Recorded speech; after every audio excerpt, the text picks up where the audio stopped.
আমি এই মুহূর্তে রয়েছি ধানমন্ডি ৫-এ, যেখানে বিএনপির ভারপ্রাপ্ত চেয়ারম্যান তারেক রহমানের যে শ্বশুরবাড়ি রয়েছে, তিনি সেখানে এই মুহূর্তে অবস্থান করছেন। আমরা এখানে যেটি দেখতে পাচ্ছি যে এখানে আসার পর আমরা দেখতে পাচ্ছি যে নেতাকর্মীদের যে ভিড়, দীর্ঘ ১৭ বছর পর তারেক রহমান যখন দেশে ফিরেছেন, দেশে ফেরার পর কিন্তু নেতাকর্মীদের মধ্যে বেশ উৎসাহ উদ্দীপনা দেখা যাচ্ছে। এর সাথে আমরা এখানে এসে যেটি দেখতে পেয়েছি যে আইন শৃঙ্খলা বাহিনীর যে উপস্থিতি, সেটিও কিন্তু দেখার মতো। এবং এই যে এলাকাটা রয়েছে ধানমন্ডি ৫, তিনি রয়েছেন মাহবুব ভবনে, এবং সেখানে কিন্তু আইন শৃঙ্খলার যে নিরাপত্তার যে চাদর, সেটি দিয়ে কিন্তু ঢেকে রাখা হয়েছে। আমরা এসে যেটি দেখতে পেয়েছি যে সেনাবাহিনী থেকে শুরু করে এবং পুলিশ, র্যাব সহ কয়েক ধরনের নিরাপত্তা বাহিনী কিন্তু এখানে রয়েছে, এবং এর সাথে যে নেতাকর্মীদের বেশ উপস্থিতি কিন্তু আমরা এসেই লক্ষ্য করছি। তারা স্লোগান দিচ্ছে, তারা তারেক রহমানকে স্বাগত জানাচ্ছে। তিনি কিন্তু গত বৃহস্পতিবার যখন ২৫ ডিসেম্বর যখন দেশে ফেরেন, দেশে ফিরেই কিন্তু তিনি বিমানবন্দরের সকল কার্যক্রম শেষ করে দেশের মাটিতে কিন্তু জুতা খুলে বা নিজে মাটি হাতে নিয়ে কিন্তু মাটির কাছে তিনি ফিরে এসেছেন, সেটি কিন্তু প্রমাণ দিয়েছেন। এর সাথে তিনি এরপর যে তাকে রাজস্বিক যে সংবর্ধনা দেওয়া হয়েছে ৩০০ ফিটে, সেখানে কিন্তু তিনি সংবর্ধনার কর্মসূচি শেষ করে এভারকেয়ার হাসপাতালে তার অসুস্থ মা, সাবেক ৩ বারের যে প্রধানমন্ত্রী বেগম খালেদা জিয়া, তাকে তিনি দেখতে যান। সেখানে বেগম খালেদা জিয়াকে দেখে এসে গুলশানে তিনি অবস্থান করেন, এবং সেখান থেকে কিন্তু পরের দিন যে কর্মসূচিগুলো ছিল, যেমন আজকের যে কর্মসূচিগুলো ছিল, সেগুলো কিন্তু তিনি আজকে পরের দিনের কর্মসূচিগুলো কিন্তু তিনি শেষ করছেন। এরপর যে আজকের যে কর্মসূচি ছিল, হাদির যে কবর, সেটি কিন্তু তিনি জিয়ারত শেষ করে এরপর তিনি ইসিতে গেলেন। ইসিতে গিয়ে নির্বাচন কমিশনে গিয়ে কিন্তু তিনি তার যে ভোটার হওয়ার কার্যক্রম, তিনি এবং তার মেয়ে জাইমা রহমান, সেগুলো কিন্তু তিনি শেষ করেছেন। শেষ করে এরপর তিনি বনানীর যে কবরস্থান রয়েছে, তার শ্বশুর এবং তার ভাই আরাফাত রহমান কুকু যেখানে শুয়ে আছেন, সেখানেও গিয়ে কিন্তু তিনি সূরা ফাতিহা এবং দোয়া শেষ করেন, এবং বাবার কবর জিয়ারতের ঠিক পরদিন কিন্তু ছোট ভাই আরাফাত রহমান কুকুর কবর জিয়ারত করেন তিনি। শনিবার দুপুর ২টার দিকে বনানী কবরস্থানে তিনি, মানে আজ ঠিক দুপুর ২টার দিকে তিনি বনানী কবরস্থানে পৌঁছান, এবং কবরের পাশে কিছুক্ষণ দাঁড়িয়ে থাকেন, এবং এ সময় সূরা ফাতিহা এবং দরুদ পাঠ করে ভাইয়ের আত্মার মাগফিরাত কামনা করেন। এরপর কিন্তু তিনি সেখান থেকে বাসায় এরপর আসেন তার যে শ্বশুরের বাসভবন রয়েছে ধানমন্ডি ৫। আপনারা যেটি দেখতে পাচ্ছেন, এখানে সেনাবাহিনী, পুলিশের সদস্য সহ এবং বিভিন্ন ধরনের আইন শৃঙ্খলা বাহিনীর বেশ উপস্থিতি। তারা কিন্তু এই যে এলাকাটা রয়েছে, এটি কিন্তু নিরাপত্তার চাদরে ঢেকে রেখেছেন, এবং তার যে নিরাপত্তার সর্বোচ্চটা, সেটা কিন্তু এখানে আমরা দেখতে পাচ্ছি। এর সাথে নেতাকর্মীদের বেশ ভিড় আমরা কিন্তু লক্ষ্য করছি। নেতাকর্মীরা এসেছেন, নেতাকর্মীরা এসে স্লোগান দিচ্ছেন তাদের নেতার আগমন উপলক্ষে, শুভকামনা উপলক্ষে কিন্তু তারা স্লোগান দিচ্ছেন। তিনি গত ১৭ বছর যে দেশের বাইরে ছিলেন, দেশের বাইরে থেকে কিন্তু ভার্চুয়ালি যে নেতাকর্মীদেরকে দিক নির্দেশনা দিয়ে নেতাকর্মীদেরকে তিনি সকল আন্দোলনের নেতৃত্ব সেখান থেকে কিন্তু ভার্চুয়ালি তিনি প্রদান করেছেন। এর সাথে আমরা যদি আপনাদেরকে আরও একটি বিষয় জানানোর চেষ্টা করি, যে এর মধ্যে কিন্তু তিনি রাজনীতিতে বেশ সক্রিয় ছিলেন, এবং সর্বোচ্চ সক্রিয়তার জায়গা কিন্তু তিনি রেখেছিলেন। এবং তিনি যখন ঢাকা ছাড়েন, বাংলাদেশ ছেড়ে যান, তিনি ছিলেন যুগ্ম মহাসচিব, এবং এরপর কিন্তু তিনি দলের যে ভারপ্রাপ্ত চেয়ারম্যান, সেটি কিন্তু তিনি ভারপ্রাপ্ত হয়েছেন, এবং যুক্তরাজ্যের যে ১.৫ দশক নির্বাসিত জীবন কাটিয়েই কিন্তু সবশেষ গত ২৫ তারিখ বৃহস্পতিবার দিন দেশে ফেরেন।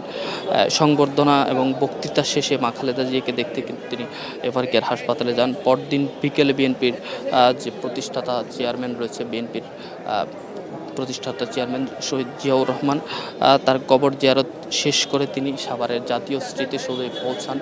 আর জাতীয় স্মৃতিসৌধে কিন্তু গতকাল রাত ১০টায় পৌঁছান, এবং সেখানে পৌঁছতে গিয়ে কিন্তু আমরা যেটি দেখতে পেয়েছি যে রাস্তার দুপাশে কিন্তু নেতাকর্মীদের বেশ ভিড় ছিল, এবং নেতাকর্মীদের ভিড়ের মধ্যে কিন্তু তাকে যেতে বেশ বেগ পেতে হয়েছে এবং সবশেষ 10টা 4-এর দিকে কিন্তু তিনি স্মৃতিসৌধে পৌঁছে মুক্তিযোদ্ধাদেরকে তিনি শ্রদ্ধা জানান। এরপর শনিবার সকালে কিন্তু ঢাকা বিশ্ববিদ্যালয়ে যে ইনকিলাব মঞ্চের ওসমান হাদি রয়েছেন তার কবর জিয়ারত করেন। কবর জিয়ারত শেষ করেই তিনি এরপর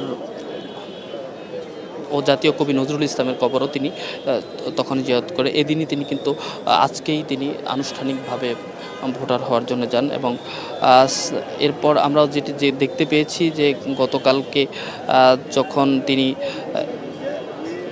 যখন তিনি স্মৃতিসৌধের দিকে যান, নেতাকর্মীদের কিন্তু বেশ উৎসাহ উদ্দীপনা আমরা দেখেছি যে রাস্তার দুধারে, এই জন্য কিন্তু যেতে বেশ সময় লেগেছিল এবং বেশ উৎসাহ উদ্দীপনা আমরা কিন্তু নেতাকর্মীদের দেখতে পেয়েছি। আমরা এখানে এসেও যেটি দেখতে পেয়েছি যে নেতাকর্মীদের মধ্যে বেশ উৎসাহ উদ্দীপনা, স্লোগানে মুখরিত হয়ে আছে নেতাকর্মীরা। এবং আমরা এর সাথে আরও একটি বিষয় আপনাদেরকে জানিয়ে রাখতে চাই, এখানে কিন্তু আমরা এসে দেখতে পেয়েছি যেটি ধানমন্ডি 5, যেখানে বেশ নেতাকর্মীদের উৎসব মুখর অবস্থা এবং পুলিশ এবং আইন শৃঙ্খলা বাহিনীর বেশ উপস্থিতি নিরাপত্তার চাদরে ঢেকে রেখেছেন। আমরা যদি একজন বিএনপির সমর্থক বা নেতাকর্মীর সাথে দু একজন নেতাকর্মীর সাথে কথা বলার চেষ্টা করছি। ভাই, আপনারা এখানে কেন এসেছেন?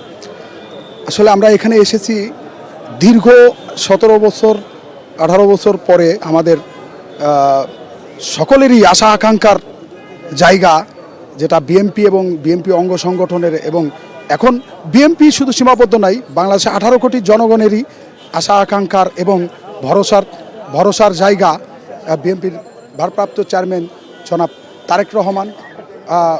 উনি এসেছেন ওনার সাথে দেখা করার জন্য, এক নজর দেখার জন্য, কারণ দীর্ঘদিন রাজপথে আমরা আন্দোলন সংগ্রামের মাঝে ছিলাম।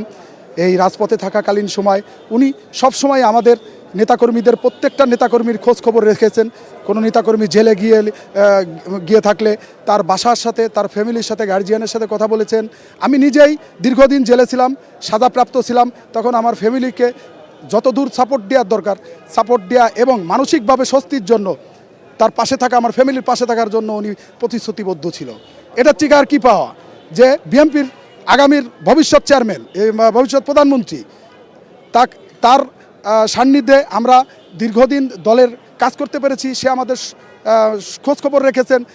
দলের প্রত্যেকটা, একটা সদস্য হোক আর তৃণমূলের একটা কর্মী হোক, প্রত্যেকটা কর্মীর সান্নিধ্যে ছিল চেয়ারম্যান সাহেব আমাদের জনাব তারেক রহমান। ওনাকে এক নজর দেখার জন্য আজকে আমরা দীর্ঘ সময় এখানে আছি। ওনার নেতৃত্বে আগামী উনি যে মেসেজ দিয়েছেন বাংলাদেশে এসে জনগণের কাছে, উনি জনগণের পাশে থাকার জন্য প্রতিশ্রুতি করেছেন, উনি জনগণের পাশে থেকে কাজ করার জন্য। হ্যাঁ, ওনার সেই কাজে যদি ওনার একজন কর্মী হিসেবে আমি নিজেকে পরিচয় দিতে গর্ববোধ করি। ধন্যবাদ আপনাকে। দর্শক, আমরা যেটি দেখলাম এবং জানতে পারলাম যে নেতাকর্মীদের মধ্যে যে উৎসাহ উদ্দীপনা, তারা বলছে যে দীর্ঘ 17 বছর তিনি দেশের বাহিরে থেকেও নেতাকর্মীদের, যে তৃণমূলের নেতাকর্মীরা রয়েছে তাদেরকেও কিন্তু তিনি খোঁজ খবর রাখতেন এবং এর সাথে তারা একটা বিষয় বলেছেন যে যখন তারা জেলে গিয়েছেন বিগত সময়গুলোতে, যখন আন্দোলনের সময়গুলোতে যখন তারা জেলে গিয়েছেন বা বিভিন্ন ধরনের সমস্যায় পড়েছেন, তাদের নেতা কিন্তু সেটিকেও খোঁজ খবর রেখেছেন এবং তাদের পরিজন পর্যন্ত তারা খোঁজ রেখেছেন। আমরা একটু চেষ্টা করব আরও কয়েকজন নেতাকর্মীর সাথে কথা বলার জন্য। যে আপনারা এখানে কেন এসেছেন? জি, আমি এখানে এসেছি জনাব তারেক রহমান সাহেবের সাথে সালাম বিনিময় করার জন্য। দীর্ঘ 17 বছর পরে জনাব তারেক রহমান সাহেব বাংলাদেশে এসেছেন এবং উনি আজকে ওনার শ্বশুর বাড়িতে এসেছেন 17 বছর পরে 5 নম্বর রোডে। আমি নিজেও 5 নম্বর রোডেই থাকি। ওনার সাথে জাস্ট ওনাকে দূর থেকে হলে একটা সালাম দেব, এই জন্যই আসা। দীর্ঘ 17টা বছর আমরা আন্দোলন সংগ্রামে ছিলাম, এখনও আছি। তো এখন তো ওনার জন্য অনেক দোয়া সবসময় আমরা করি, নেতাকর্মীরা সবসময় করি। আল্লাহ ওনাকে 100 বছর আয়ু দেন এবং উনি আমাদের মাঝে প্রধানমন্ত্রী হিসাবে আসুক। আমরা সবাই চাই এটা। ওনার হাত শক্তিশালী, হবে ইনশাল্লাহ। গত 25 তারিখের আপনারা মানে আমাদের এই যে জাগরণ যে হয়েছে, এই আপনার মানে এত কোটি লোক আসছে, এটা আসলে বাংলাদেশে এই প্রথম একজন জনাব তারেক রহমান সাহেবের এত বেশি উনি এই প্রভাব ফেলতে পেরেছে বাংলাদেশের উপরে, এরকম কোনো নেতাকেই আমি দেখিনি। তা ওনার জন্য অনেকজন শুভকামনা থাকলো, ভাবির জন্য, জাইমা রহমানের জন্য, ডাক্তার জবেদা রহমান, ওনার জন্য শুভকামনা থাকলো। আমি এসেছি 5 নম্বর রোডে, উনি যখন বের হবে আমরা দূর থেকে একটু আদাব সালাম বিনিময় করার জন্য এসেছি, এর চেয়ে বেশি কিছু না। ধন্যবাদ আপনাকে। আমরা যেটি দেখলাম যে নেতাকর্মীদের মধ্যে যে উৎসাহ, যে উদ্দীপনা, তারা যেটি বলছে যে দূর থেকে হলেও জনাব তারেক রহমানকে কিন্তু তারা একটি সালাম বা একটি আদাব দেওয়ার জন্য তারা অপেক্ষা করছেন বা দাঁড়িয়ে আছেন। আমরা এর সাথে নেতাকর্মীরা যেটি বলছেন, আমরা যেটি দেখলাম, শুনতে পেলাম যে তারা বলছে যে নেতা দেশের বাহিরের থেকেও সার্বিক সময় তাদের খোঁজ খবর রেখেছেন এবং এর সাথে যেটি আমরা বললাম যে নেতাকর্মীরা যখন জেলে গিয়েছে বা নির্যাতনের শিকার হয়েছে বা যেটি হয়েছে, তখন কিন্তু তাদের নেতা তাদের যে পরিবার রয়েছে সেটির কিন্তু খোঁজ খবর নিয়েছেন এবং সার্বিকভাবেই তিনি নেতাকর্মীদের পাশে ছিলেন, পাশে আছেন। এবং তারা যেটি বলছেন যে নেতা 25 তারিখ দেশে এসেছেন, আসার পর তাদের হাত ধরে নেতার হাত ধরে আর নেতা আরও শক্তিশালী হবেন এবং দল আরও সুসংহত হবে, আরও সুসংগঠিত হবে, দল আরও শক্তিশালী হবে।